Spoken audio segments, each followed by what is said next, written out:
que firmar, cualquiera de las planillas. No necesitan firmar 2 veces. Hoy vamos a llevar 2 temas. Un tema que es la infección urinaria y otro convulsiones febriles. ¿Ya? ¿Infección urinaria? En pediatría y convulsiones febriles. ¿Ya? Vamos a comenzar con infecciones urinarias.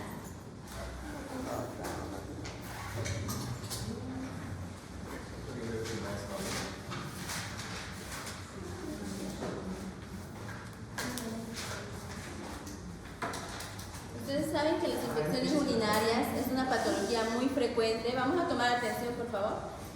Una patología muy frecuente que ya ustedes lo han visto en ginecología, medicina interna, lo han visto incluso en cirugía, incluso a veces para hacer diagnóstico diferencial, ¿cierto?, de otras patologías de dolor abdominal.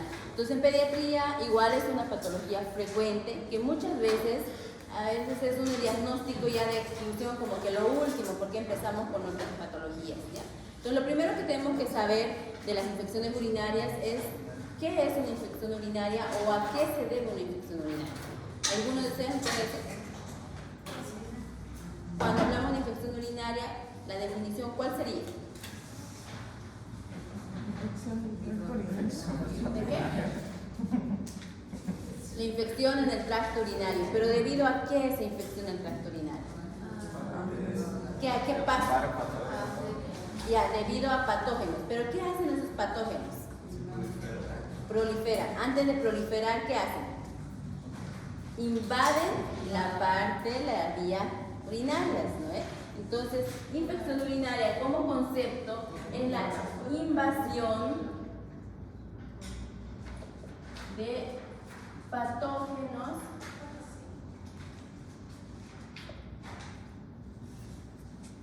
en las vías urinarias, ¿ya?, las cuales proliferan y producen la infección.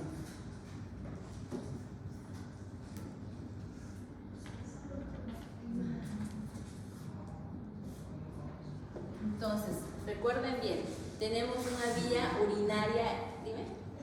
No, en una sola, es una sola, en cualquiera de las dos, pero en una sola. Entonces tenemos una vía urinaria estéril, recuerden, ¿no? No hay ningún microorganismo patógeno. Pero cuando se produce esta invasión y proliferación de este microorganismo, ahí es donde se va a producir esta infección urinaria, ¿ya? Pero esta infección urinaria va a depender su clínica de la localización de esta infección. Porque recuerden que para hablar de infección urinaria tenemos una clasificación anatómica, que es la infección urinaria baja y la alta, ¿cierto? Entonces, vamos a ver esta proliferación y esta invasión, hasta qué nivel llega a ser su presentación clínica. Entonces, la clasificación, dijimos que va a ser en infecciones altas y bajas. ¿Qué comprende las altas? Por anatomía. Los riñones, ¿no es? Riñones. Y las bajas, uréter y vejiga, ¿no? Uréter y vejiga.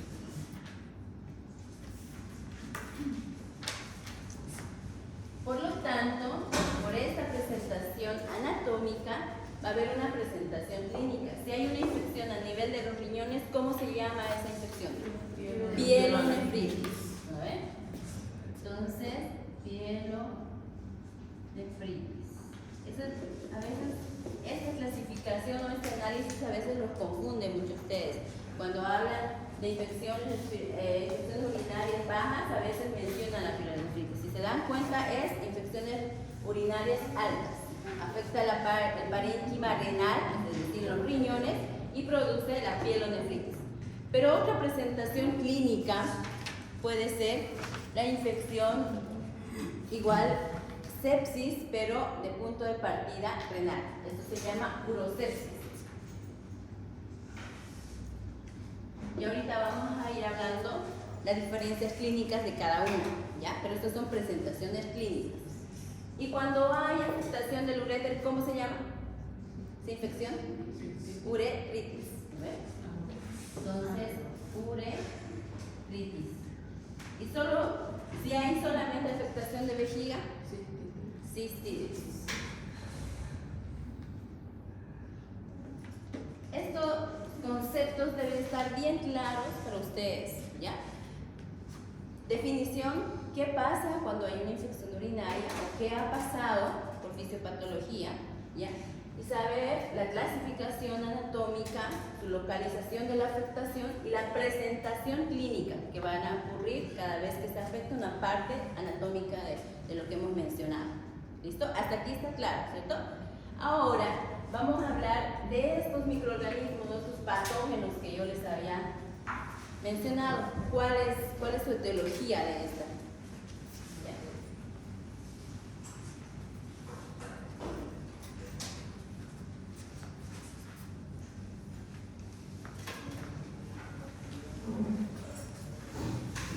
Entonces habíamos mencionado que hay una invasión de patógenos. Esos patógenos nos van a determinar la etiología. Recuerden, chicos, que cuando yo les digo etiología, generalmente hablamos de la causa, ¿no? Y en las infecciones, generalmente las causas son gérmenes, son microorganismos, son bacterias, virus, hongos, parásitos, todo eso. No son el cuadro clínico ni otras cosas. He visto en los exámenes mucha confusión en esos términos, ¿ya? Etiología, siempre que hablemos de etiología, estamos hablando de la causa, pero generalmente las infecciones son causadas por microorganismos, que pueden ser bacterias, virus, parásitos, hongos, como les mencioné, ¿ya? Entonces, tomen en cuenta eso. Entonces, acá en la etiología, en la infección urinaria, ¿cuál es el germen más frecuente? El Escherichia coli, tanto en embarazadas, en adultos, como también en niños, ¿ya? El 80% de estos pacientes, generalmente lo que aislamos es la Escherichia coli. Pero hay un 20% restante. ¿Esos gérmenes cuáles serían? Generalmente es un enteropatógeno, ¿no? ¿Qué significa eso?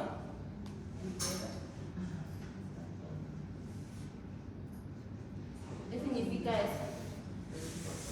Que son bacterias que habitan en la parte digestiva, ¿no? Por eso es que ustedes van a ver cuando hablemos de cuadro clínico lo que se implica entre la parte digestiva y la parte urinaria, ya sobre todo en las niñas. Entonces, el 20% restante, ¿con qué estaría? ¿Qué gérmenes ustedes recuerdan de la parte de adulto?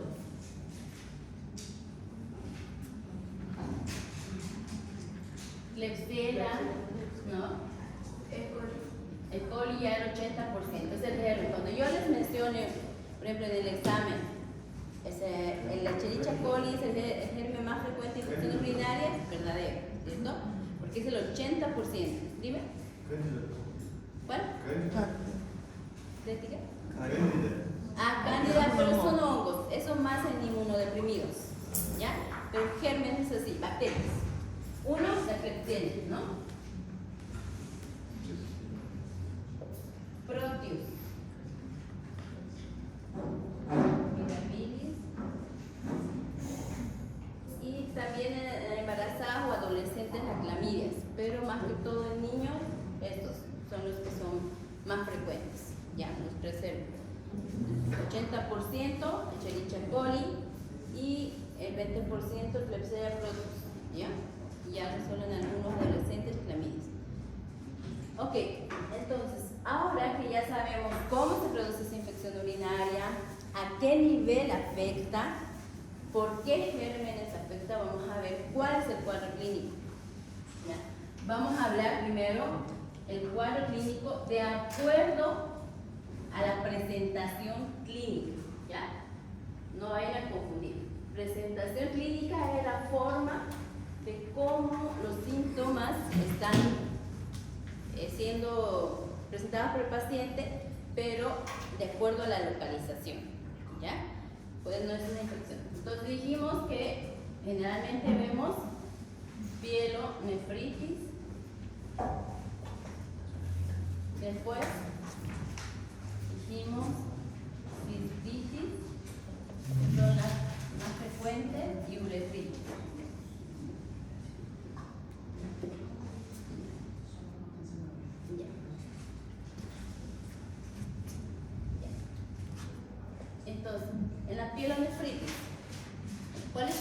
síntomas más importantes. Cuando hablamos de pielonefritis, generalmente ya hablamos de una localización alta, ¿cierto? Entonces es una afectación ya va a ser un poco sistémica, ya va a haber mayor toma del estado general. Entonces lo importante acá es fiebre. Va a haber dolor abdominal y o lumbar. Por eso a veces el dolor abdominal nos hace confundir, a veces pensamos que es algo quirúrgico y en realidad es una infección urinaria. ¿Ya? Vómitos y o náuseas. Paciente a veces igual puede tener diarreas, poco frecuente, pero puede haber diarreas. Eso es en cuanto a los síntomas. En la cistitis, ¿cuáles son las características principales?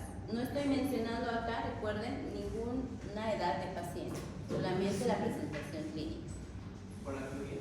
Exactamente, síntomas urinarios la característica. Acá no, la fiebre muy rara vez, ya tendría que haber cistitis y pielonefritis.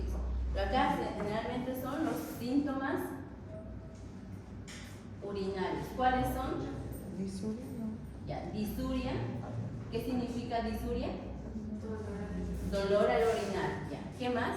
Polaquiuria. ¿Qué significa? Polaquiuria. ¿Qué significa? Puede haber tenesmo mesical, pero ¿qué significa polaquiuria? Muchas veces, o sea, orinas frecuentes, escasas pero frecuentes, ¿ya? Tenesmo vesical. Voy a preguntar significado de estos términos, porque a veces les preguntan en el examen de grado y no saben qué significa disuria, examen de ¿ya? Tenesmo vesical, ¿qué más? Acá igual puede haber dolor abdominal. Eso es lo más frecuente, ¿ya? Y ahora la uretritis.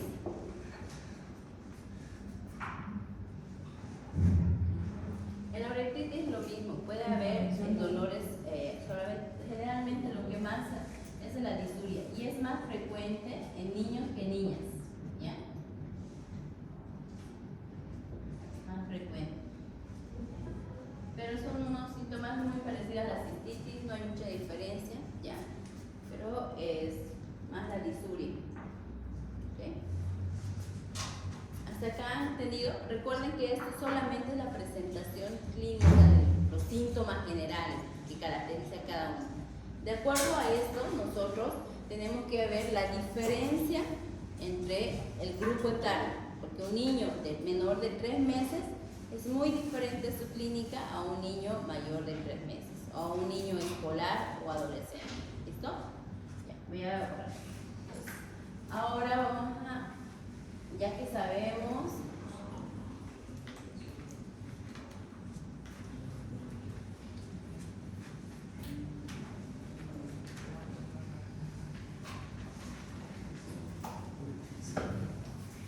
entonces ahora vamos a hablar del cuadro clínico ya de manera general, pero de acuerdo al grupo etario. Ya, cuadro clínico. Acá, recién nacidos y menores de 3 meses. Uno de los grupos, acá ya van a ser mayores de 3 meses hasta 2 años y los mayores a 2 años. Entonces, acá, recién nacidos y 3 meses. ¿Qué creen que es lo más frecuente? ¿Cuál de las 3 presentaciones clínicas que hemos visto? Generalmente hacen pielonefritis, que muchas veces llegan a lo que les mencionaba antes, a la urosepsis. Entonces, por lo tanto, van a ser síntomas generales, inespecíficos. ¿Cuáles son esos síntomas? Exactamente, inespecíficos. fiebre. ¿Qué más? Diarrea. Rechazo a la alimentación. Son niños que vomitan su leche o no quieren tomar su leche, entonces hay vómitos. Es poco frecuente acá con estos niños las diarreas, pero sí hay vómitos. Y ese niño generalmente luce séptico, ¿ya? Por eso es que en los recién nacidos sobre todo es frecuente las urosepsis, ¿ya? Entonces acá lucen sépticos. ¿Cómo es ese aspecto séptico? Realmente es piel terrosa o a veces tienen acroceanosis, mala perfusión, o a veces incluso hacen dificultad respiratoria, ¿ya? Eso es cuando mencionamos que lucen sépticos, generalmente hay un desorden hemodinámico y también respiratorio, ¿ya? Acá lucen sépticos. Lucen. Ajá, o aspecto séptico. Ajá, ya. Para que no se confunda.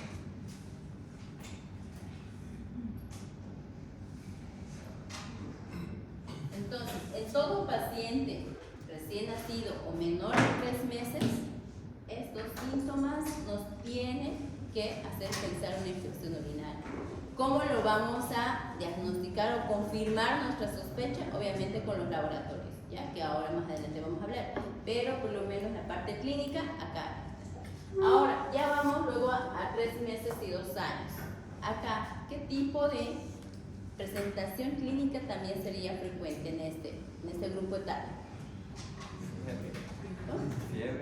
Fiebre. También todavía es frecuente la pielonefritis.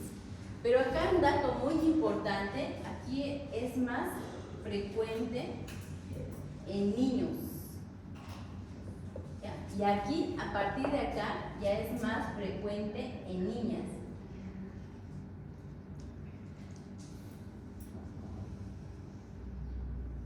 Acá femenino, por si no se acuerdan, y acá es masculino. Pues, ¿por qué creen que es más frecuente en niños a esta edad? Antes de pasar. ¿Qué tienen fisiológicamente los recién nacidos varones los primeros meses?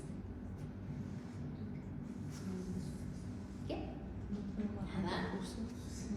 No hay reducción de prepucio, es decir, hay fimosis. Generalmente ellos tienen fimosis, que después de los 3 meses fisiológicamente a veces ya hay retracción y obviamente ya va disminuyendo, va intercambiando, ¿eh? Entonces por eso es más frecuente en niños, ¿ya? Y es un dato muy importante que nosotros tenemos que ver. Este dato, niño con fiebre o vómito o rechazo a la alimentación, piensa en infección urinaria, sobre todo en esta edad que estamos mencionando.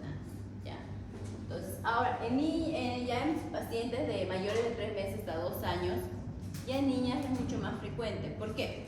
Por la cercanía anatómica de la parte digestiva, o sea, el anito con la vagina, ¿no? Y también, obviamente, aquí ya hay el uso del pañal, o sea, mayor manipulación. Un recién nacido y a veces hacen incluso menos cuidado. Entonces, por eso también. ¿Cuáles serían los síntomas acá ya predominantes? También seguimos todavía con fiebre.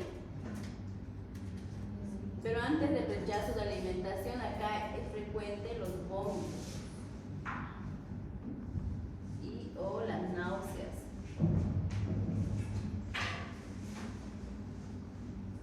Y acá hay dolor abdominal.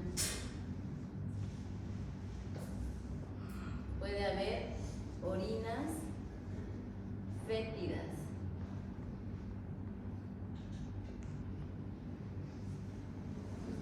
O orinas escasas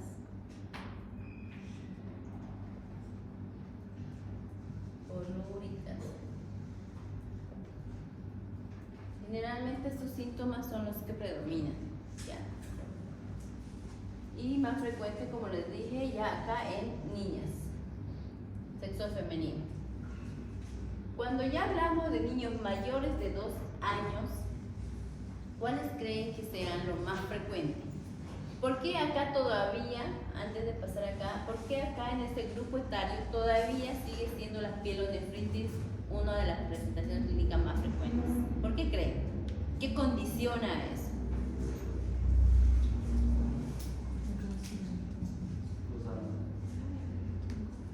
Por lo que les mencionaba, el uso del pañal, la cercanía de las niñas, esto, la contaminación todavía es más frecuente. Ya esos niños dependen de los cuidadores, tanto de mamá, papá o niñera, pero dependen de un cuidador. En esta etapa recuerden que recién van a ser preescolares. Estos niños todavía muchas veces no han dejado el pañal, o si no, están en ese proceso del destete de pañal, o sea, están controlando esfínteres. Y cuando pasa eso, en el control de esfínteres, muchas veces es donde ahí hacemos contaminaciones de la parte digestiva, la parte del ano, la parte femenina. O a veces tenemos mucho tiempo con el pañal puesto, que también es un factor de riesgo que ahora vamos a hablar. ¿Ya? Por eso, aún en este grupo etario, todavía la pielonefritis es una presentación clínica frecuente, a diferencia de los mayores de 2 años. Estos niños mayores de 2 años ya caminan, en la mayoría de las veces ya han dejado el pañal, entonces ya tienen como actividad el juego. Entonces esos niños muchas veces por jugar, por ver televisión, por ver alguna pantalla, hacen que no van al baño, se aguantan. Entonces, ¿dónde empieza? Acá empieza la presentación clínica de la cistitis. En estos niños ya van a haber síntomas urinarios. Y también nos ayuda que estos niños ya hablan, ya a veces mencionan dónde es el dolor, ya mencionan que les duele al orinar, entonces ya por eso es una de las presentaciones clínicas más frecuentes, ya llega a ser la cistitis. Generalmente, cuando llegan a una pielonefritis, cuando están asociados con otros factores de riesgo que ahora vamos a hablar, como son las malformaciones. ¿Listo? Entonces acá va a haber disuria, polaquiuria, dolor abdominal,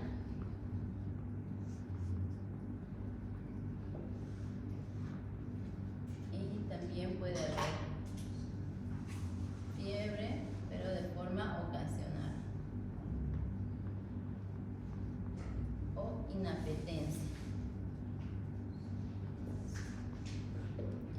Son los cuadro clínico más frecuente de acuerdo al grupo de edad, de cómo debemos nosotros sospechar. ¿Ya? Para que este cuadro clínico tenga mucho más valor o estemos mucho más convencidos que una infección urinaria, también es importante saber los factores de riesgo. ¿Ya?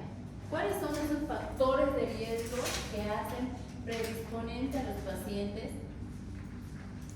a un cuadro de infección urinaria? ¿Cuáles creen?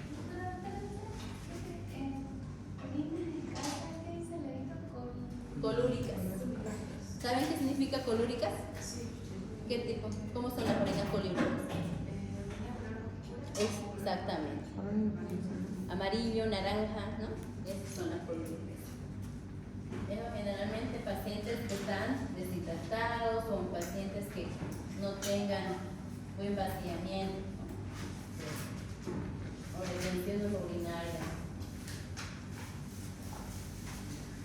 Entonces, ¿cuáles son los factores de riesgo que a nuestros niños predisponen a que hagamos una infección urinaria?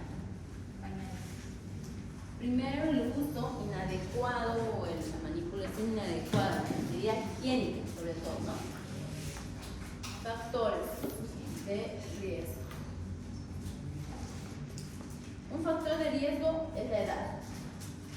Dijimos que en menores de 3 meses el sexo masculino es el más predisponente, ¿no?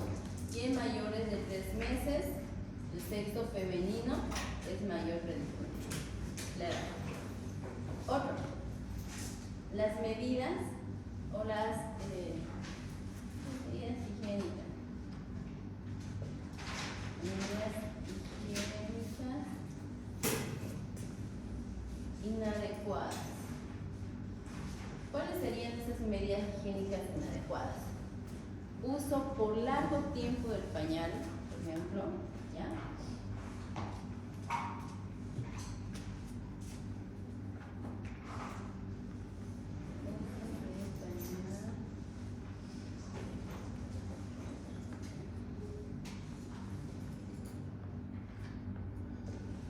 ¿Qué otra medida puede ser también?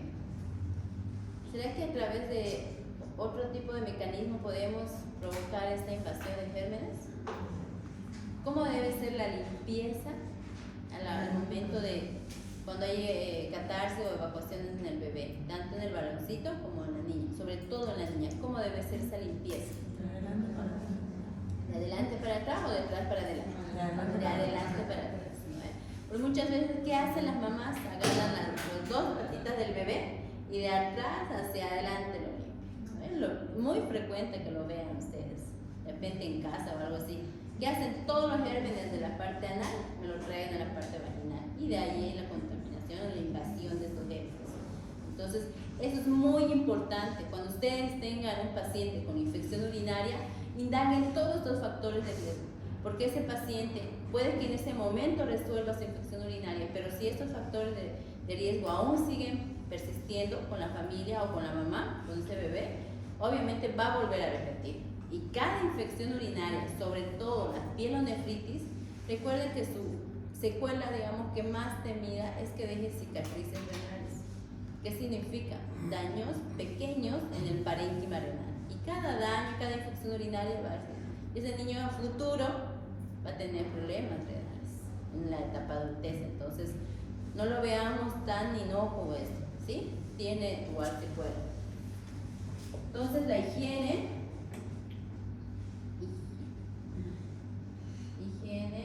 en el cambio del pañal. ¿Qué más? ¿Qué más debe hacer la mamá en el momento del cambio del pañal, aparte de ese cuidado de hacer de adelante hacia atrás y no de atrás hacia adelante? Esto es de adelante atrás. ¿Qué más debe hacer? Que muchas veces no lo hacen, lavarse las manos. Por ahí también podemos contaminar. Entonces, antes y después del cambio de pañal debemos lavarnos las manos. Entonces, igual lo mismo, no solamente la mamá y el papá, todo el que tenga contacto con el bebé, ¿no? Lavarse las manos. ¿Qué otro tipo de riesgo puede haber? Generalmente estas medidas son estas. Y en los niñitos más grandecitos, uso frecuente de pañal, es igual, o sea, sobre todo en niños más que ya caminan, es muy importante evitar tenerlo mucho tiempo con la caquita o con el pipí, o sea, con el pañal ya lleno. También hay que evitar todo eso, ¿ok? Y en niños más grandecitos, enseñarles, por ejemplo, los mayores de 2 años, cuando estamos haciendo el destete del pañal, enseñarles cómo deben limpiarse, así como limpiamos a los bebitos de adelante para atrás. Lo mismo pasa con las niñas o niños más grandes, ¿ya? Sobre todo con las mujercitas, que son las más predisponentes a realizar por esta contaminación. A veces las niñas, como no le explican, las niñas van 3, 4 añitos, van solas a veces, solamente a hacer pipí. Solo cuando hace caquita, a veces la mamá va con ella, pero ese pipí va, ¿y qué hace? De atrás hacia adelante. ¿Sí? Entonces, es igual, lo mismo, ¿ya? Todo eso. Es muy importante la educación acá, determinando cuáles son los factores de riesgo que ese paciente tiene. ¿Qué otro factor de riesgo puede haber? Las malformaciones renales. Malformaciones congénitas relacionadas con la parte renal. ¿Cuáles serían esas malformaciones congénitas? Sistemas urocaliciales dobles, riñón único, ¿ya? O reflujo vesicoureteral, todas esas malformaciones, a veces secuelas de alguna malformación neurológica, por ejemplo la vejiga neurológica. Todo eso son malformaciones que predisponen a esto. Muchas veces, por ejemplo, en la vejiga neurogénica, como no tienen ese control de esfínter, ¿qué les ponen? Sonda. Entonces, ese cateterismo constante también predispone. ¿Okay? Todo eso igual está dentro de los factores de riesgo. Otros factores de riesgo, ¿cuáles podrían ser? Algo muy importante, que es muy frecuente y muchas veces no lo tomamos en cuenta, que es la constipación.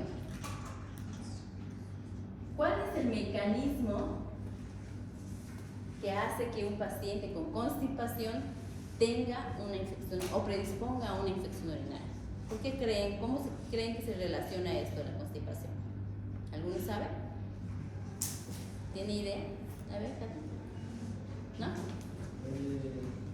¿Cómo? Está bien. Compresión. Compresión a las uretas. A la vejiga. Y también a la ureta, pero más a la vejiga. ¿Ya? ¿Qué pasa? Cuando hay constipación, recuerden que hay acumulación de materia fecal. Y esta materia fecal generalmente es a nivel del recto o por lo menos intestino, ya la parte distal, ¿cierto? Entonces, esa parte, al haber esa dilatación o esa acumulación de heces, hace una compresión hacia la vejiga. ¿Y qué ocurre? Un vaciamiento incompleto muchas veces. Entonces, al haber un vaciamiento incompleto, hay una proliferación de esos gérmenes que a veces igual hacen esta invasión. ¿Ya? Por eso la constipación es un riesgo, un factor de riesgo, y es importante tratar. Es muy frecuente hoy en día. Los niños actuales, constipación hay altísimo, incluso desde lactantes, no solamente por el hecho de lo que es las fórmulas infantiles, ¿no? Porque eso es lo primero, ¿sí? Y a veces en menores de 1 año ya le están echando PIL, la otra, la de subsidio, todas esas son leches completas que muchas veces producen esto, constipación. Y no solamente eso, la dieta. ¿Qué se alimenta el niño ahora de 3, 4 años? Pollo, papas fritas, gaseosas. Muy pocos comen verduras, frutas, y eso yo lo veo a diario en la consulta. Entonces, por eso esto es algo de lo más frecuente hoy en día. Y a veces el factor de riesgo que está provocando estas infecciones urinarias. ¿Ya?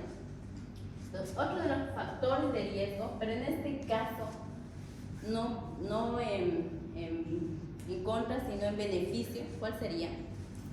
Esto sería un factor de riesgo protector.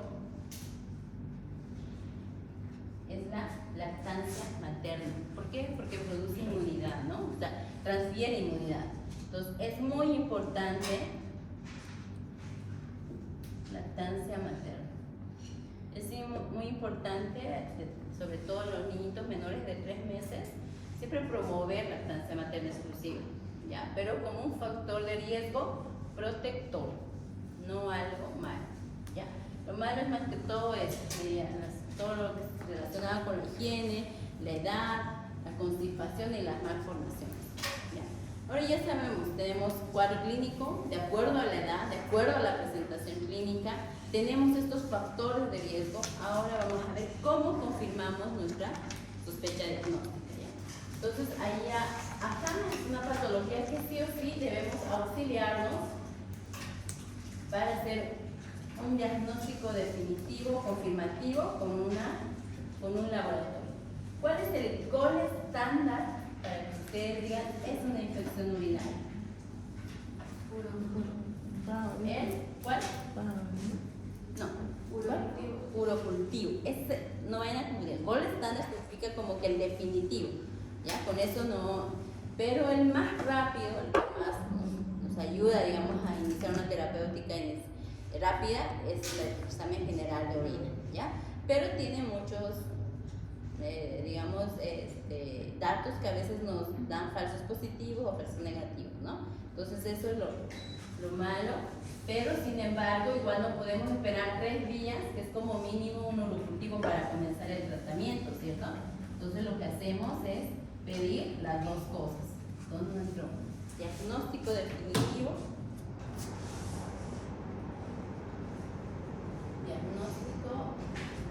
va a ser el gol estándar, es decir, que si nos da el urocultivo. Es decir, es un urocultivo, obviamente tiene que ser positivo, ¿no? Tiene que ser aislado un germen, generalmente la Escherichia coli. Es un urocultivo positivo.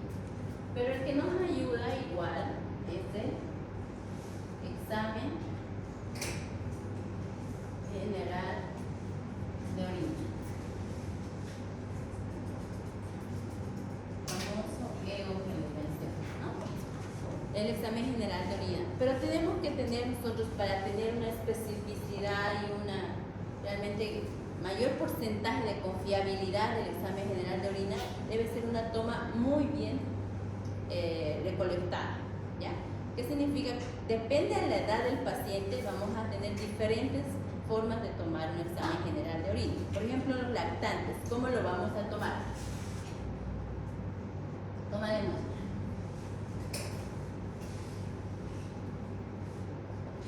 ¿Qué utilizamos para los lactantes? Menores de un año.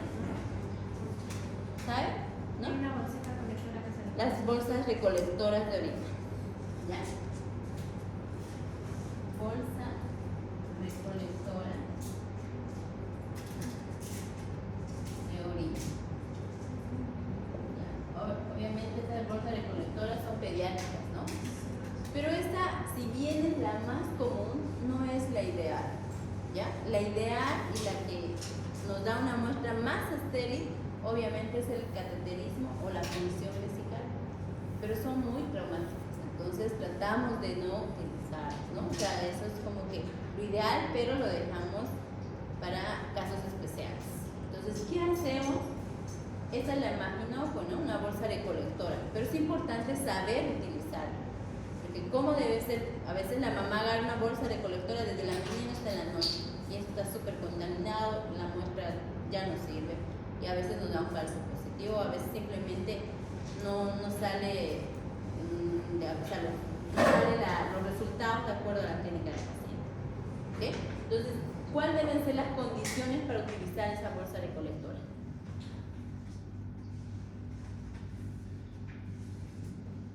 debe tener un aseo externo y en el nombrecito poner alrededor de eso. Exacto. ¿Alguna vez han visto esa bolsita recolectora? Ya, es una bolsita normal, más o menos así, pongámoslo, que aquí en una parte casi superior, tiene una esponjita, que justo tiene un orificio. Esa esponjita tiene como para pegar a la piel, tiene como un adhesivo, ¿ya? Y ese orificio es obviamente abierto, que se conecta en el varoncito, se conecta, se coloca el penecito dentro de la bolsita y se pega a la piel, ¿no? La mujercita tratamos de cubrir toda la vagina, ¿ya? Sobre todo la parte superior donde está la uretra, obviamente ahí, ¿ya? Dime. Pero el cateterismo, en ese caso, sería muy confiable, ¿no? Obviamente, es más confiable, como les dije, es el ideal, incluso es el que está indicado, pero en la parte práctica muchas veces no lo hacemos por lo traumático. Uno, porque a veces, dependiendo, tenemos el número de catéter ideal para el paciente, ¿no? Porque viene por números de acuerdo a la edad del paciente. Lo otro es que hay que tener igual todas las condiciones estériles, ¿no? Y la aceptación de los papás. Puede ser que son menores de edad. Entonces, si la mamá acepta un cateterismo, se le puede hacer, pero si no acepta, obviamente por lo traumático, entonces vamos a esto. Entonces, esta bolsa recolectora, antes de usarla, debemos limpiar la zona, es decir, un buen aseo de la parte genital del niño o niña, ¿ya? Luego utilizamos la bolsa recolectora máximo por 2 horas. Si en 2 horas no ha resuelto ese bebé o no ha hecho diuresis, se cambia la bolsita, se vuelve a asear y se vuelve a cambiar, y así. Incluso hay literaturas que dicen que solamente 30 minutos deberíamos dejar. Por eso les decía máximo 2 horas. ¿Ya? Lo ideal es que cada 30 minutos vayamos cambiando esa bolsa, ¿no? Y una vez que obtengamos la muestra, lo más antes posible al laboratorio. Entonces, ¿qué otro tipo, por ejemplo, de niños más grandes, preescolares? Ya no utilizamos la bolsa recolectora, pero ¿cómo debemos tomar la muestra? El método del chorro, ¿han escuchado, no? O sea, utilizar el segundo chorrito de la primera orina de la mañana, lo ideal, ¿ya? Entonces, esto ya es más la bolsa recolectora en menores de 1 año, generalmente, ¿no? Y el método del chorro, que esto es a través de la emisión espontánea. Como eso, ya estos niños son mayores de 2 años. Ya hablan, ya dicen cuando van a hacer pipí, ¿no? Cuando van a ir a orinar. Entonces ahí es donde tenemos que con el frasquito recolector de orina, agarrar la muestra. Esto es muy importante porque a través de esto podemos nosotros a veces hacer un mal diagnóstico si no lo hacemos de forma adecuada, ¿ya? Y muchas veces la mamá pregunta, ¿cómo tengo que utilizar? La mayoría de las mamás primerizas no saben cómo utilizar, así como ustedes no saben utilizar una bolsa recolectora. Entonces, hay que saber nosotros como personal médico para poder explicar a la mamá, ¿ya? Entonces, el método del chorro. ¿Y qué otros métodos serían? Lo ideal, como les dije, es cateterismo.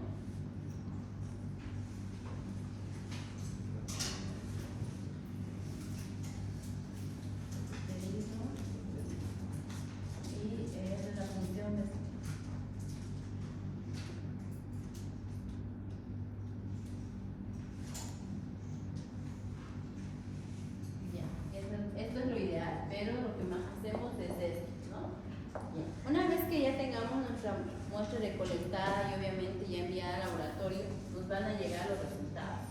¿Qué debemos saber o qué debemos nosotros interpretar en un examen general de orina? ¿Qué parámetros?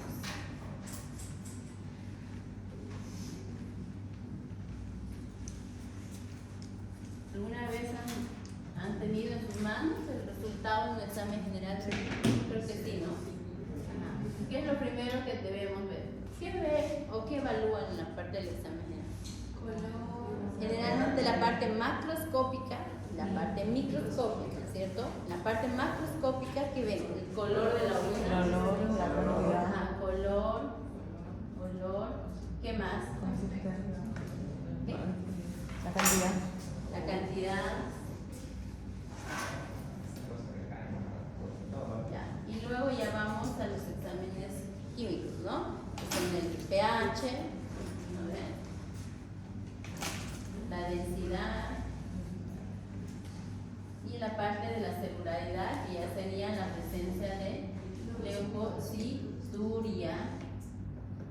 Ya, sí que hay leucocitos. Predominio, ¿qué más? De cristales, ¿no? Ajá, eritrocitos. Y el leucocito, para que no se confunda.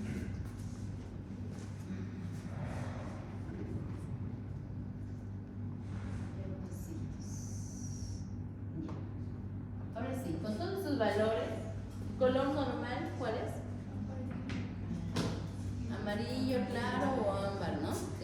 Ahí le ponen claro, generalmente oscuro, y como lo reporta. El olor, sui generis, ¿no? Que es lo normal. Entonces, cuando es patológico, generalmente fétido lo ponen, ¿no? La cantidad mínima en pediatría, generalmente nos piden que sea entre 20 a 30 ml para arriba. Generalmente ellos piden entre 40 y 50 ml, pero a veces en pediatría, como son niños más pequeños, cuesta recolectar la orina, hasta como mínimo 20 nos piden, nos pueden aceptar. ¿Ya? El pH, ácido o alcalino.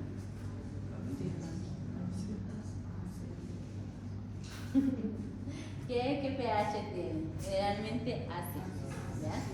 Entonces, si hay modificación, ya es porque hay algo más. La densidad normal, ¿hasta cuánto es? ¿1000 cuánto? 1030. Entre 1015 a 1020 es en pediatría, ¿ya? Esa es la densidad normal. Si está muy hemoconcentrado, os digo, si está tu densidad muy baja, obviamente ya hay, ¿no? Entonces, 1015 a 1020.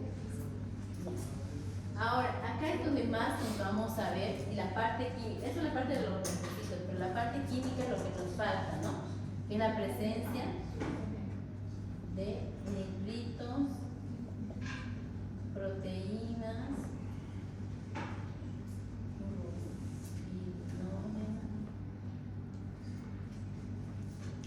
y hay otro más, pero eso es lo más importante, ¿no? Acá, ¿cómo debes? Acá en la parte química, ¿qué es lo que más nos interesa en una infección urinaria? Los nitritos, la presencia de nitritos, ¿no? ¿Qué significa la presencia de nitritos? ¿Por qué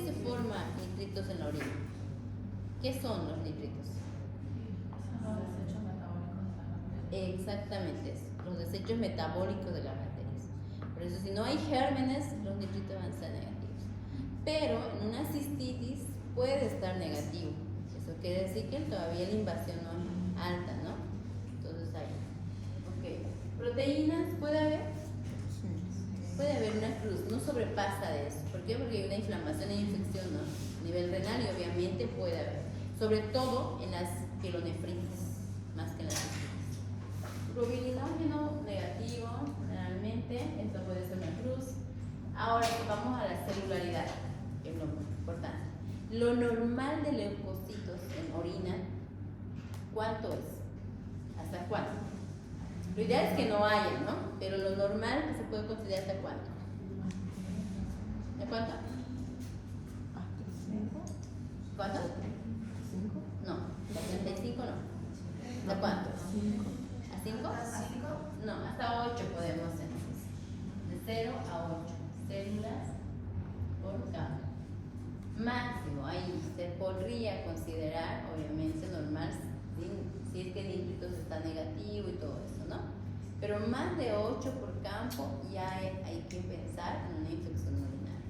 Pero cuando hay una infección urinaria, así definitiva, obviamente, generalmente esto, pues lo patológico es cuando hay ITU, ya hay más de 100 por campo.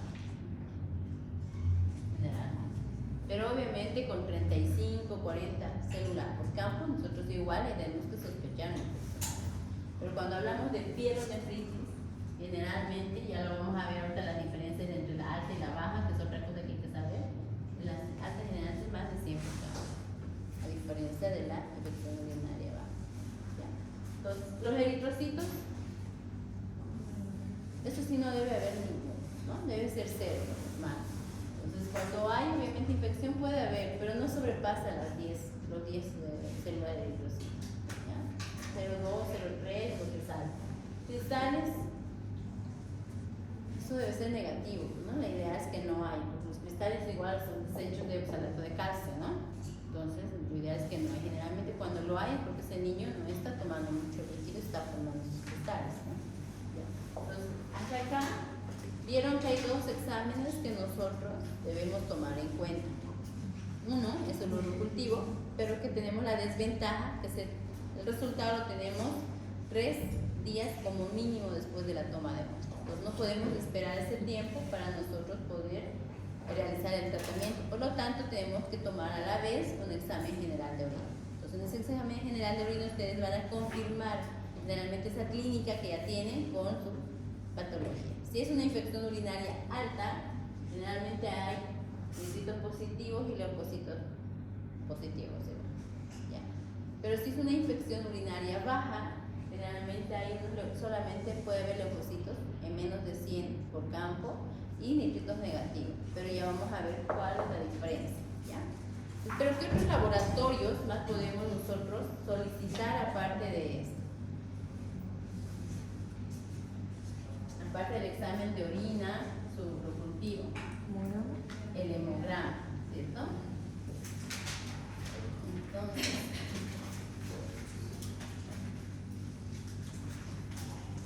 y acá, aprovechando el resto de los resultados de los otros exámenes complementarios, vamos a hacer la diferencia laboratorial entre ITU alta y una ITU baja.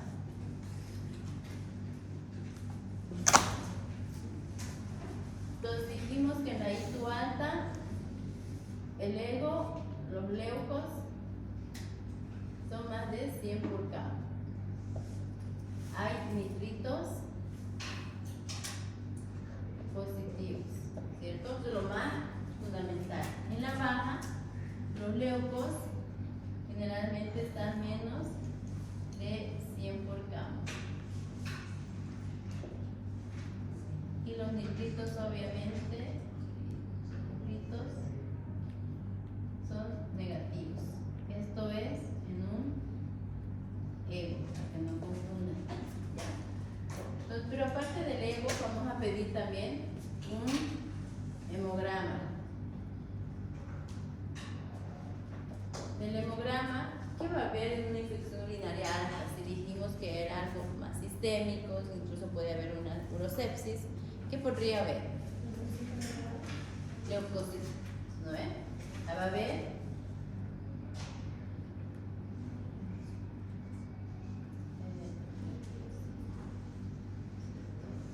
hay una leucocitosis, a veces a predominio de neutrófilos. ¿Qué más?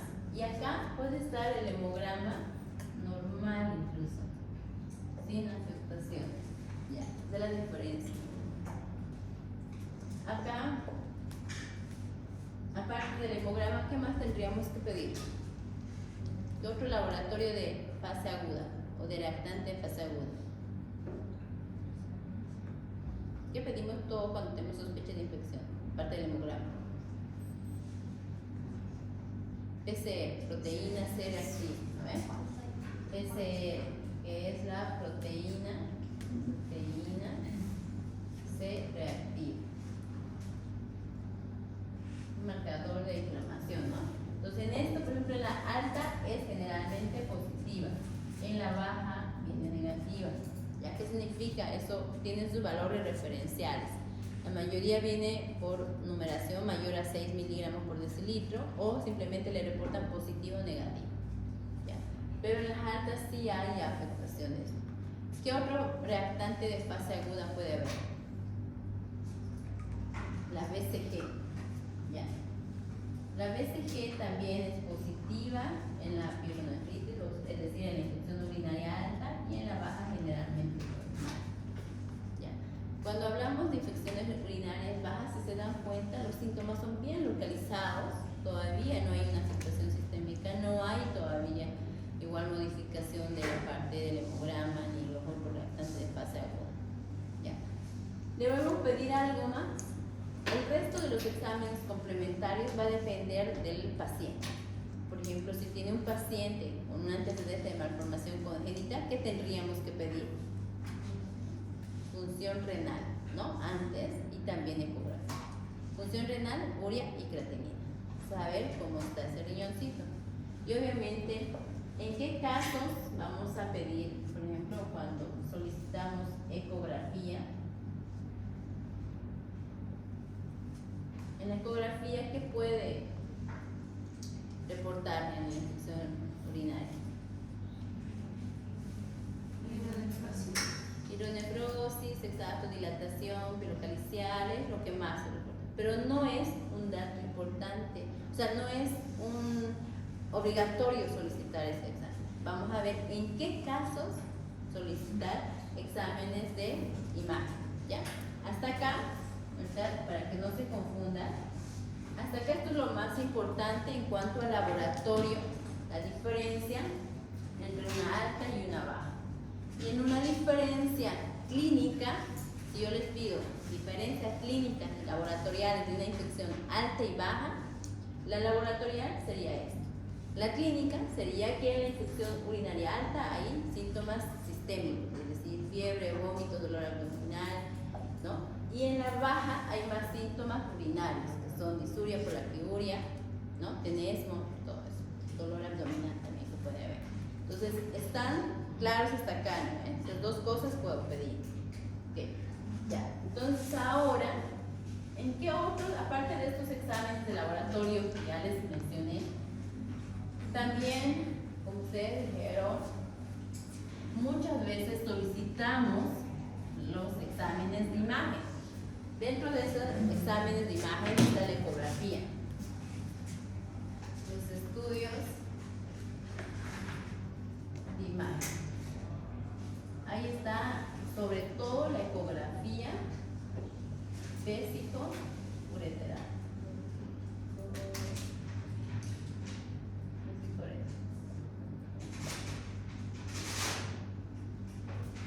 O ecografía. Ya. Entonces, ¿en qué pacientes o cuándo es la indicación de esta ecografía? ¿En qué paciente lo solicito? Sí o sí. ¿En qué paciente pacientes creen ustedes? Sí, pero ¿en qué pacientes sospechan de una malformación? ¿En los primeros años o los primeros meses o ya cuando tienen 3, 4 años? Los primeros meses. Entonces, todo paciente menor de 3 meses que ustedes hayan confirmado una infección urinaria con el urocultivo, se debe solicitar ecografía renal, ¿ya? O vías urinarias. Entonces, menor de 1 año con urocultivo positivo. ¿En qué otros pacientes se puede pedir? De repente un paciente ya de 3 años, ya no estamos pensando en malformación, estamos pensando en otras cosas. ¿En qué pacientes? ¿Qué tipo de pacientes tendría que ser? Pacientes que tengan hitos recurrentes, que significa que tengan 3, 4 veces las infecciones urinarias en 1 año. Entonces eso ya tenemos que igual buscar alguna malformación. Entonces, hitos recurrentes. ¿Qué otra patología o qué otra condición tendría que haber para nosotros pedir una ecografía? Pacientes que no respondan al tratamiento también, ¿ya? Sobre todo los pacientes internados, hospitalizados. Paciente que no responda al tratamiento habitual, ¿ya? Para los pacientes hospitalizados sobre todo. Necesitamos determinar qué más puede haber porque no nos está de repente funcionando el tratamiento, ¿ya? ¿Qué otro tipo de indicaciones puede ser? Pacientes que ya estén con algún tipo de clínica que haga sospechar de una urosepsis. No importa la edad, no importa que sea menor de 3 meses o sea un 7, 8 años, pero ese niño que luce muy séptico, que tiene un hemograma con una leucocitosis elevada, todo eso de entrada se pide, porque pueden haber abscesos renales que también pueden producir este tipo. Entonces sí se pide. Los pacientes sépticos.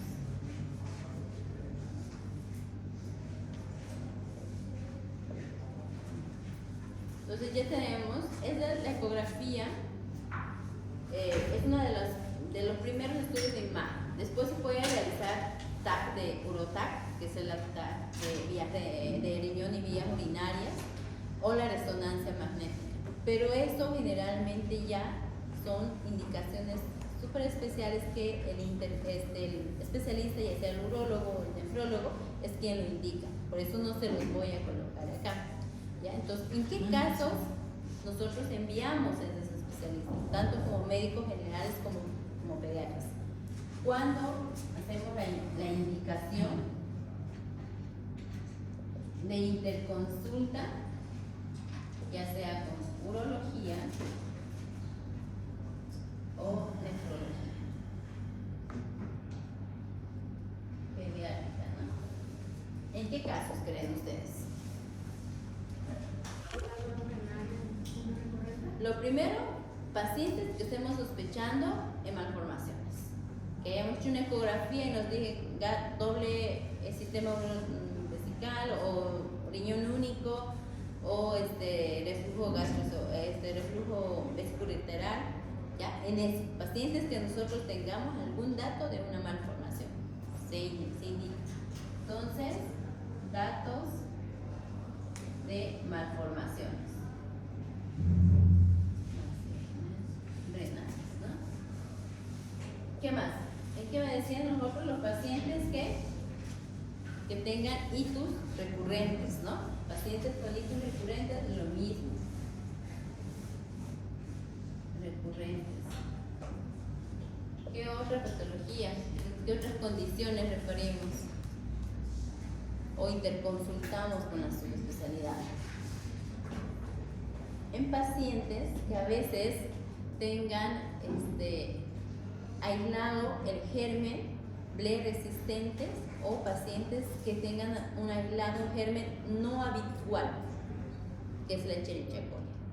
puede ser una pseudomonas o puede ser otro tipo de fiebre que no sea lo habitual. Igual en esas condiciones, también obviamente este paciente lo más seguro es que sea séptico y todo, entonces en esas condiciones igual lo interconsultamos con nefrología o urología. ¿Ya? Así como sabemos en qué condiciones vamos a indicar o en qué tipo de paciente vamos a indicar la ecografía de vías urinarias y renal, también sabemos las indicaciones de cuándo interconsultar con nefro y con uro. También debemos saber cuáles son los criterios de internación en nuestros pacientes.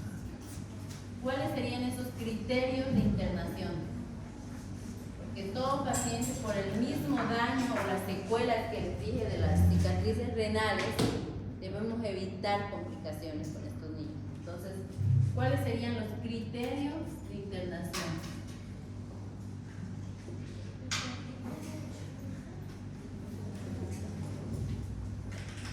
¿Cuáles serían esos criterios de internación?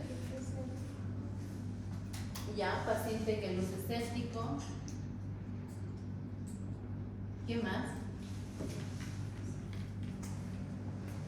¿Qué otro? Ese paciente que es menor de 3 meses, que aunque no luzca séptico, debemos internar. ¿Ya? Entonces, por la edad, paciente menor de 3 meses. Porque generalmente el paciente debe haber algo que le está condicionando, ¿no? Como es pequeñito, igual se puede complicar, es una urosepsis rápidamente. Entonces, ¿qué otro paciente? ¿Qué otro paciente lo internamos? Les pongo un caso clínico, paciente de 4 años de edad, que ya fue diagnosticado en ambulatorio con infección urinaria, pero le mandan tratamiento con primoxazol, con cefixima, con cualquier otro tratamiento, pero no resuelve. Mejora 3 días y al 4.º día vuelve nuevamente con fiebre o vuelve nuevamente con vómitos. Le vuelven a hacer examen de orina y resulta que todavía está patológico. En esos pacientes también se interna. Entonces, falla de tratamiento a vía oral.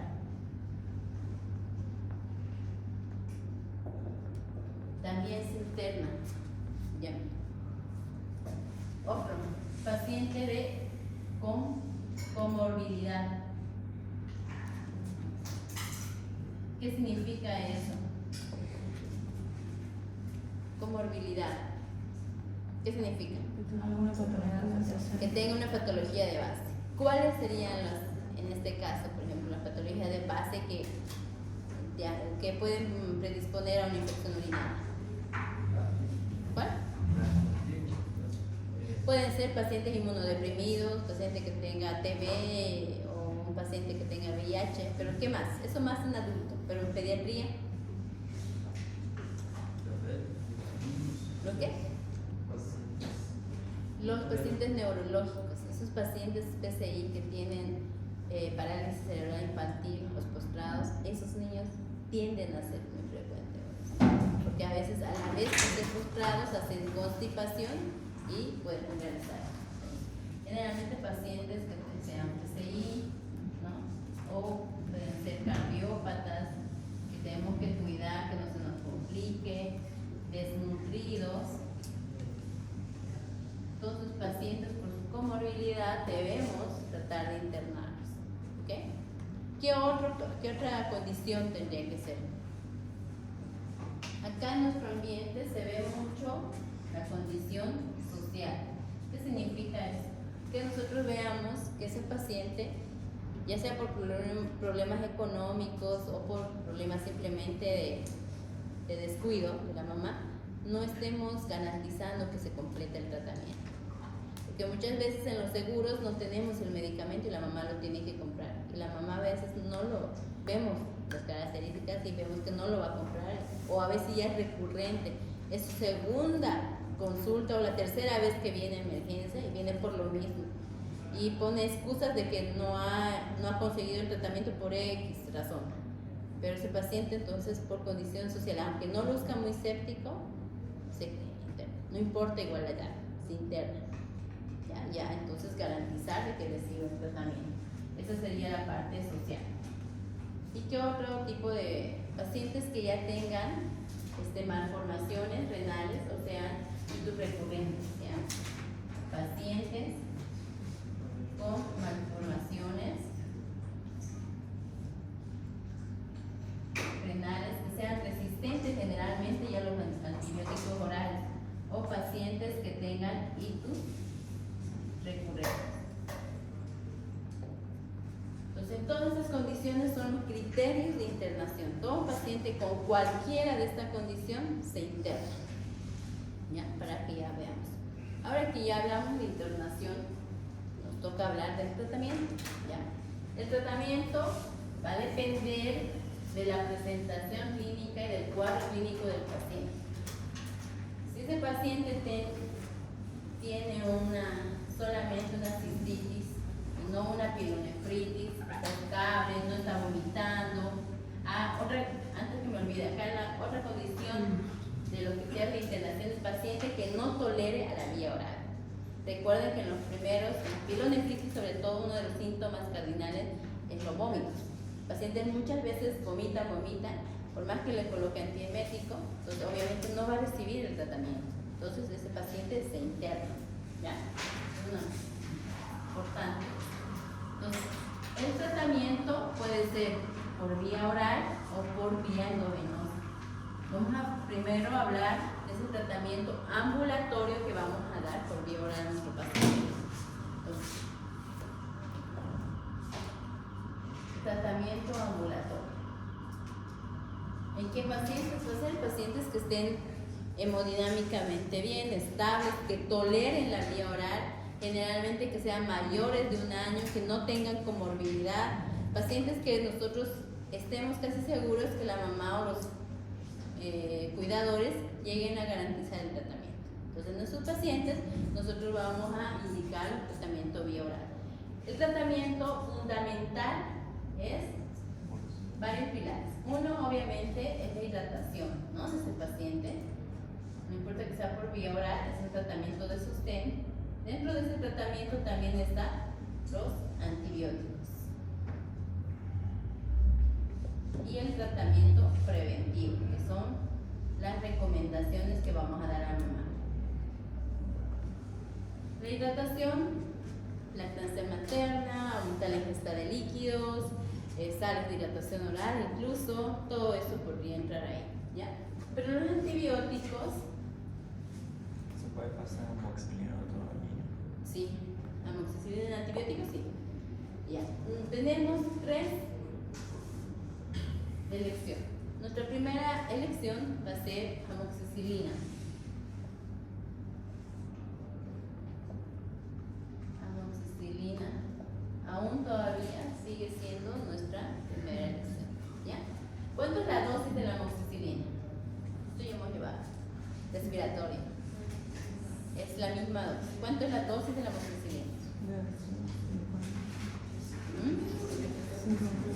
De 50 a 100 miligramos por kilo por día. Se da cada 8 horas y debemos darlo por 7 días. Esa es nuestra primera lección. Entonces, acá.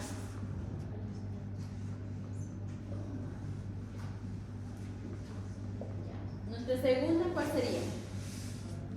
El cotrimoxazol. ¿Ya? Cotrimoxazol, la dosis es, ¿recuerdan? De 25 a 30 miligramos por kilo por día. Esto se da cada 12 horas, igual por 7 días. Y nuestra última elección es la famosa cefalosporina de tercera generación por vía oral, de la cefixime, que también ya la hemos utilizado, ¿no? Dosis. Ahí creo que, si no estoy exagerando, solamente como 3 alumnos me han colocado el tratamiento así correcto cuando yo les he preguntado sobre disentería. Y en disentería utilizamos esto. ¿No ven? Los demás me han puesto todo menos cefixime. Entonces, se estima la dosis, ¿cuánto es? 8 miligramos por kilo por día. Se da cada 24 horas igual por 7 días. Estos son nuestros niveles de tratamiento. ¿Qué pasa? Que muchas veces vemos pacientes que ya están recibiendo directamente esto, cefixime. Pero ¿por qué a veces ha ocurrido? Uno, puede que esté bien indicado siempre y cuando ese paciente ya haya utilizado amoxicilina anteriormente o haya hecho resistencia a la amoxicilina o al clotrimazol o que no haya mejorado. Pero lo ideal es no pasarse directo a esto. Es siempre hacer esto primero, si ven, sobre todo cuando son primoinfecciones, que significa que es su primera infección urinaria. Y a veces hay pacientes que son vírgenes en relación a los antibióticos, es decir, que nunca han tomado un antibiótico. Entonces ahí igual, lo ideal es comenzar siempre con el más, el que causa menos resistencia, ¿ya? No automedicar. Entonces esa es nuestra tercera, las 3 líneas que debemos seguir. Tienen las dosis y tienen los tiempos mínimo, un esquema corto es de 5 días, pero lo ideal es siempre completar los 7 días. Ahora, ¿qué pasa? Que recuerden que yo les dije al inicio que tomamos el examen de orina y a la vez tomamos el urocultivo. Llega el urocultivo a los 3-4 días, nosotros recibimos por el 4º día de antibiótico y nos sale negativo. ¿Qué hacemos con ese paciente? ¿Continuamos o retiramos? Hay que terminar, si no sé. ¿Cómo? Tenemos que terminar. No. Recuerden que el gol estándar es el urocultivo. Si el urocultivo dice que es negativo, ustedes retiran el tratamiento. No tienen por qué terminar. Si el 4º día lo tienen, lo dejan hasta el 4º día y lo retiran.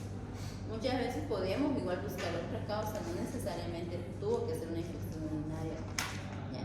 Pero es así. O sea, el gol estándar, como les dije, es siempre el urocultivo, pero el urocultivo tomado antes del antibiótico, ¿no? Ahora, si ya recibido antibiótico, ustedes al 2º día recién lo han utilizado, obviamente eso es completar el tratamiento, si salga negativo, ¿ya? Porque el urocultivo pierde sensibilidad, aunque sea con una dosis de antibiótico. Entonces, lo ideal es no hacerlo, o sea, tomarle la muestra antes de iniciar el antibiótico, ¿ya? Entonces, ahora, el otro pilar del tratamiento es pilar sintomático. ¿Qué significa eso? Que si tiene fiebre, ¿qué le damos? Antipiréticos. ¿Cuáles? ¿Cuál? Dosis del paracetamol de 10 a 20 miligramos por kilo por dosis cada 8 horas, ¿cierto? Entonces, eso, igual. Si tiene vómitos, ¿qué le damos? Podemos darle domperidona, que es por vía oral, o inyectarle el ondansetron, ¿no? ¿Cuánto es la dosis del ondansetron? ¿Cuánto?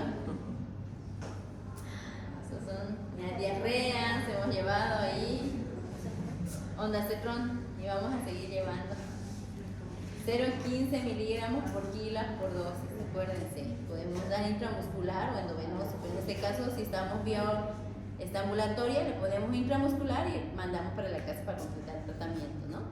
Ya. ¿Qué otra cosa más podemos indicar ahí? Más que todo eso, ¿no? El antipirético y el antiemético.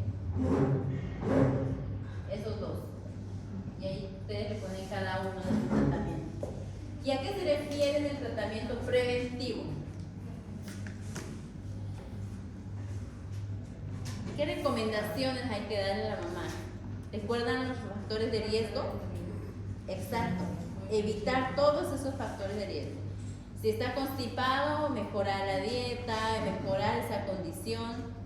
Si vemos que es relacionado por contaminación, ver cómo está utilizando el pañal, si lo está cambiando de manera frecuente, explicarle cómo debe ser la limpieza o el cuidado de la parte genital y anal en el caso de las niñas. Debemos igual explicarle a la madre que debe observar a su niño más grandecito, preescolar o escolar, si él llega a aguantarse para ir a hacer, llegarse a orinar, digamos, por estar jugando, porque hace retención urinaria por todas estas actividades que a veces los niños prefieren jugar, prefieren ver televisión antes de ir, ¿no? Entonces, todo eso son las recomendaciones que debemos hacer en la parte preventiva. Y obviamente, ahí aprovechar y fomentar siempre lo que es lactancia materna. Lactancia materna, sobre todo es niño menor de 6 meses. Mejor si es exclusiva. Entonces, todo esto dentro del tratamiento. De un paciente ambulatorio. Paciente, como les dije, que puede tener cistitis o periodontitis, pero que no esté luciendo muy séptico o que no tenga vómitos frecuentes que eviten que él tolere la vía oral, que tenga un hemograma de repente normal, que solamente el examen de orina no esté muy infeccioso. Entonces en esas condiciones damos tratamiento para la casa. ¿Listo? Acuérdense que esto más que todo niños mayores de 1 año. Niños pequeñitos sí o sí por la edad los internamos, ¿no? Entonces, ahora, en pacientes que ya necesitan, estos pacientes internados, ¿qué debemos hacer? ¿Cuál creen que es el tratamiento pacientes hospitalizados?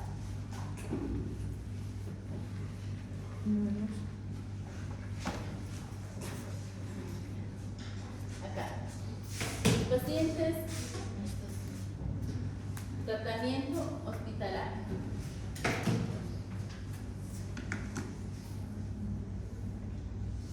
¿Qué hacemos con ese paciente hospitalario? Lo mismo, lo vamos a internar. Obviamente ese paciente va a estar internado. Igual el pilar de hidratación se mantiene.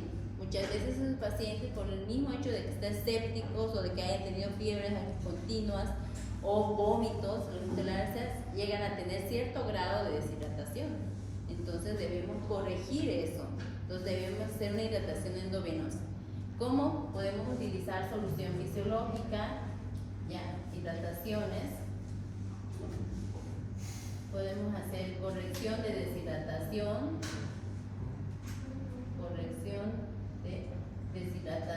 con solución fisiológica o con Bringer lactato, por el tema, y luego ya pasar a una hidratación de mantenimiento. Ya esto sería acá con sodio 105, ¿no?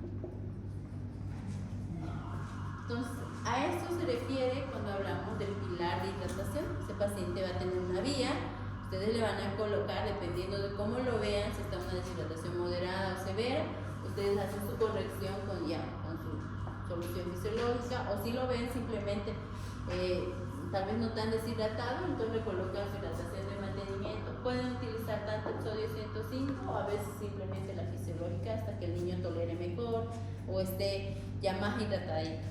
¿Okay? Entonces, aparte de la hidratación, entonces acá el otro pilar ya es nuestros antibióticos. ¿Qué antibióticos endovenosos utilizamos? ¿Cuál sería nuestra primera línea? ¿Cuál? Cefalosporina de tercera generación, generalmente la cefotaxima. Acá, en los hospitalizados, generalmente tomamos lo mismo de grupos etarios que la neumonía. Recuerden que les decía, la neumonía, menores de 3 meses, siempre son 2 antibióticos, ¿cierto? Puede ser una cefalosporina más una aminoglucosa. Entonces acá hacemos, puede ser ampicilina o cefotaxima más gentamicina o amikacina. Esto es en menores de 3 meses. ¿Ya? Niños menores de 100 nacidos o menores de 3 meses, colocamos doble terapia. Ampicilina más gentamicina, ampicilina más amikacina o cefotaxima más amikacina. Cualquiera de esas 3 combinaciones. ¿Ya? Entonces, pero hay que saber la dosis, ¿no? ¿Cuánto es la dosis de cada una?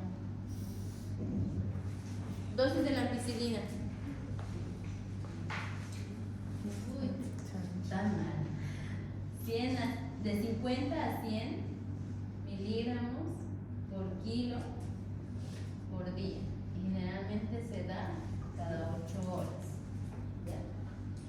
cefotaxima de 100 a 150 miligramos por kilo por día. Esto igual se da cada 6 días. Y la gentamicina, 5 miligramos por kilo por día cada 24 horas. ¿Ya? Y la micacina, ¿recuerdan? 15 miligramos por kilo por día, igual cada 24 horas.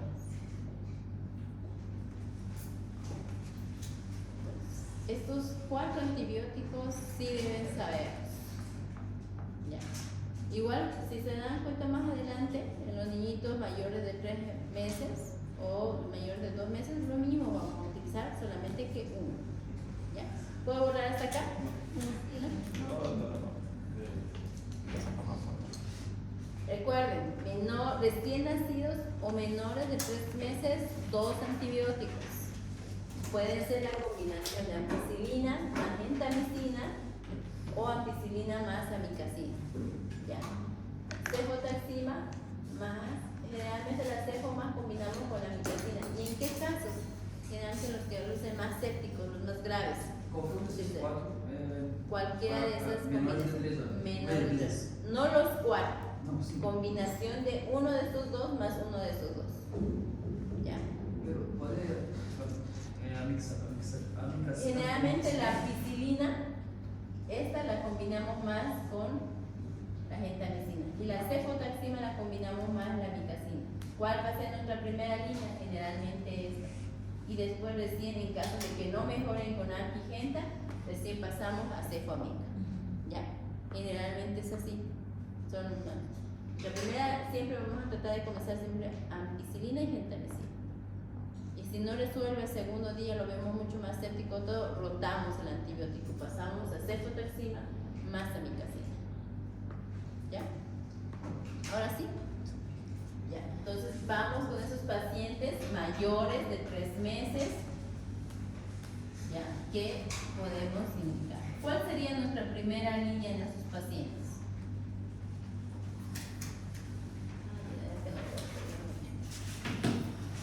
Mayores de 3 meses.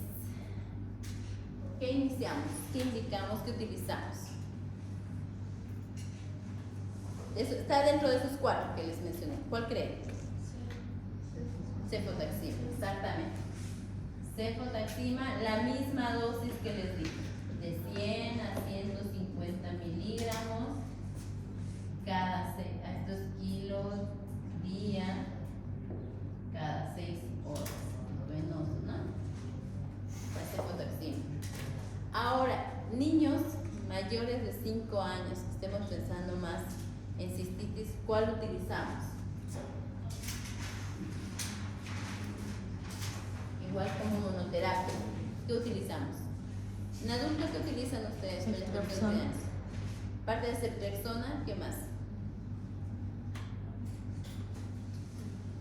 Se puede utilizar ya, ¿sí? La ceftriaxona o la amicacina.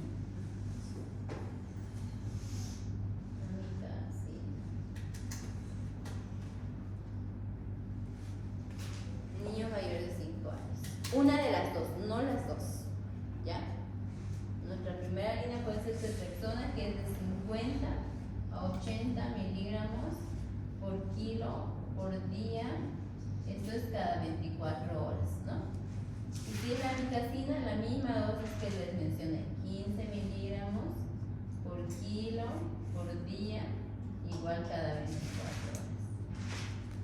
Esto sobre todo en niños mayores de 5 años con pielonefritis. Si ese niño tiene mayor de 5 años, solo está sospechando una cistitis, pero no está tan tóxico, entonces solo cefotaxima puede utilizarse. ¿Ya? Si ven, depende mucho el tratamiento de la edad del paciente, depende del cuadro clínico de qué presentación clínica tiene, de la gravedad del paciente, para elegir el antibiótico que vamos a utilizar. ¿Cuál que es el primer medicamento? ¿De 50? Este es cefotaxima, Ah, ceftriaxona. Ceftriaxona. Me comí. Trina. Ceftriaxona, ya. ¿Hasta acá? ¿Me entendido? Te lo voy a dar algo. Ya, el sintomático va lo mismo, solamente que ya no vía oral, sino endovenoso. Podemos colocarle paracetamol endovenoso o metamizol endovenoso. El metamizol es la misma dosis que el paracetamol, así que tampoco tiene que aprenderse otro nuevo.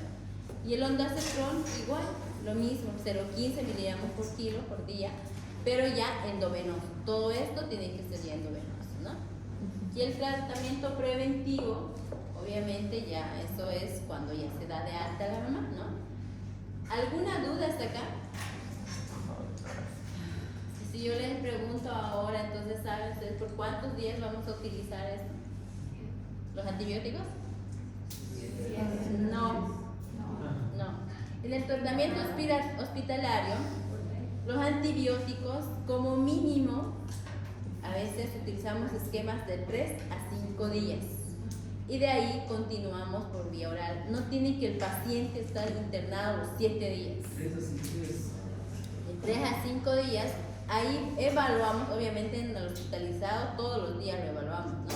Pero ahí vemos respuesta del paciente, ¿ya? Si es una evolución favorable a la primera o segunda dosis del antibiótico, dejó de hacer fiebre, tiene todos los laboratorios ya en un control de 72 horas están normales, todo, podemos darle algo. ¿Con qué mandamos a la casa? Con recomendaciones. No, claro, con recomendaciones, pero ¿con qué más? Porque hemos hecho solamente 3 días de antibiótico endovenoso. ¿Con qué tendríamos que enviar a la casa para completar el esquema? Por vía oral, ¿cierto? Por ejemplo, como estamos, si se dan cuenta, estamos utilizando cefalosporina. Entonces lo que vamos a mandar igual va a ser cefalosporina, pero por vía oral. Es decir, en este caso vamos a mandar el ceftriaxona para completar los 7 días del tratamiento. Si hemos recibido 3 de antibiótico endovenoso, 4 por vía oral y nos quitamos 7. ¿Con los mismos medicamentos? Con los mismos. Generalmente nosotros damos el alta cuando ese paciente tiene ya el resultado del urocultivo. Y en la mayoría de los casos, en los hospitales, al tercer día ya tenemos un preliminar del cultivo, del urocultivo. Así que ya tenemos, si está aislado un germen, ya sabemos sensible a qué es y ahí por ahí nos guiamos para darle tratamiento. Entonces ese paciente ya con todo eso se va a dar. Ese es como que la conducta regular que hacemos entre un paciente con infección urinaria, ya sea alta o baja, que no se complique con otras cosas. ¿Ok? Ya, entonces, ¿cuáles serían las complicaciones más frecuentes de las infecciones urinarias? Claro, es ya la pielonefritis es una infección urinaria, pero ¿cuál sería su complicación? La sepsis, ¿no? Eso es lo más temido, que hagan sepsis.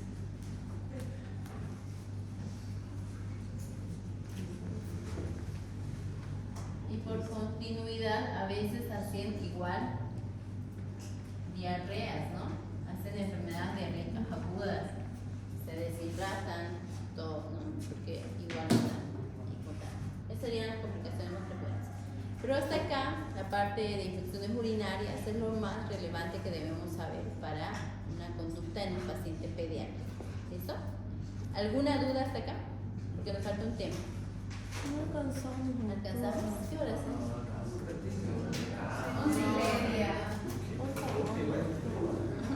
Puede ser. ¿Cuál es el tema, doctora? ¿Es hasta las 12:40? Sí. 12:40. De 12:30, ¿no? Ya. Tenemos 5 minutos. Está las 12. 5 minutos. Rápido. O sea, alcanza para el título. Tiene que descansar, pero la señora va a trabajar hoy de buena. Necesito que nos vayamos poniendo al día porque hemos perdido una semana con lo de... Ya, entonces, la próxima semana, entonces sí, vamos a dar... voy a darle un poco más rápido, porque esta parte sí me quería, digamos, enfocar un poquito porque son medicamentos nuevos, algunos que estamos empezando a utilizar y además es una patología muy frecuente. Pero la próxima semana, que también es una patología importante, es convulsión febril. Y eso sí quiero que igual lo entiendan, ¿ya? Entonces eso y meningitis. Meningitis de repente sea un poco más rápido, pero convulsión febril sí quiero que sepan manejar, ¿ya? ¿Me pueden pasar el de registro, por favor?